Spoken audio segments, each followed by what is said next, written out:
Hi, I'm Jeff Altman, the Big Game Hunter.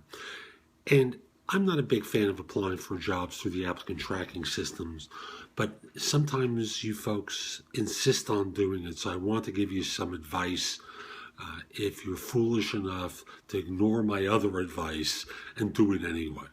So if you have to apply, if you choose to apply for a job through an applicant tracking system, don't do these things. I want to repeat, don't do these things. First of all, don't send a PDF.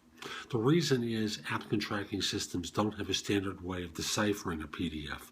So what they tend to do is try to extract information from the document and provide a summary that's the basis for how you get who they choose to interview.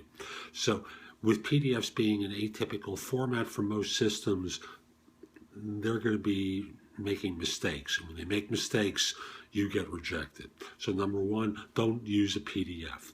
Number two, no tables, no graphics.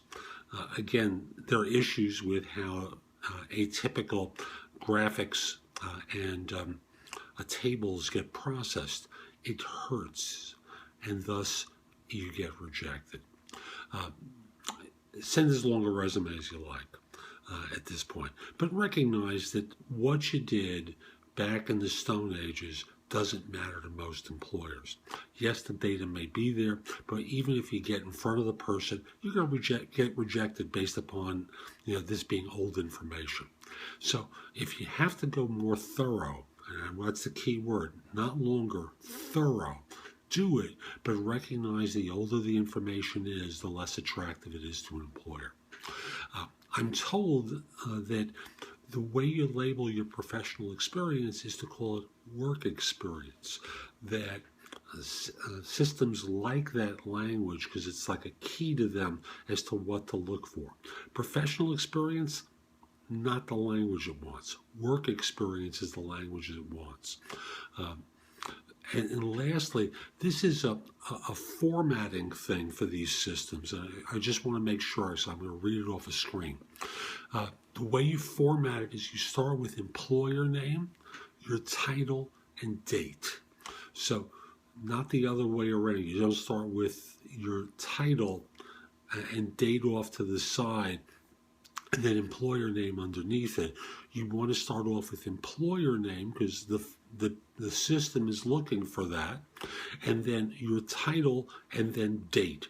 And the system can extract that very easily. So if you have to, that's the way you do it. And if you still insist on doing it your way, I'll simply say you're making a big mistake.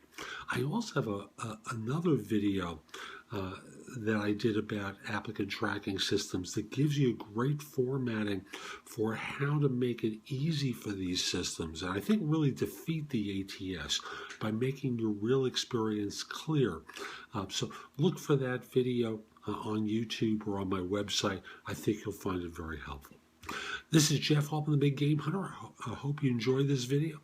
Come over to my website, thebiggamehunter.us. I've got a lot of content there that you can watch, listen to, or read that'll help you find work more quickly. Also, you can search positions I'm recruiting for, post your resume to a bunch of sites from mine, find out about my books and guides to job search. So again, come over to thebiggamehunter.us and go explore it. Now, if your current firm is trying to hire someone, send me an email at jeffaltman@thebiggamehunter.us. Let me know who to contact and whether I should mention your name. I'd love to help your firm staff positions.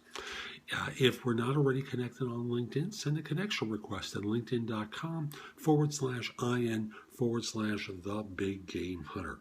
I accept connection requests from people worldwide, except if you look like a spammer or scammer to me, except if you're a third-party recruiter. And you can also follow my firm, The Big Game Hunter Incorporated, on LinkedIn, and you'll get notices of new positions I'm recruiting for, as well as new videos I create. So again, The Big Game Hunter Incorporated. Final point on the wave to talking about doing things right. Resumes and LinkedIn profiles these days need to be perfect. And most of you, I can assure you, don't do a perfect job of them. let me critique your resume and or LinkedIn profile. You can find out more about that at my website, which is, again, thebigaimhunter.us. Hope you have a great day. Take care.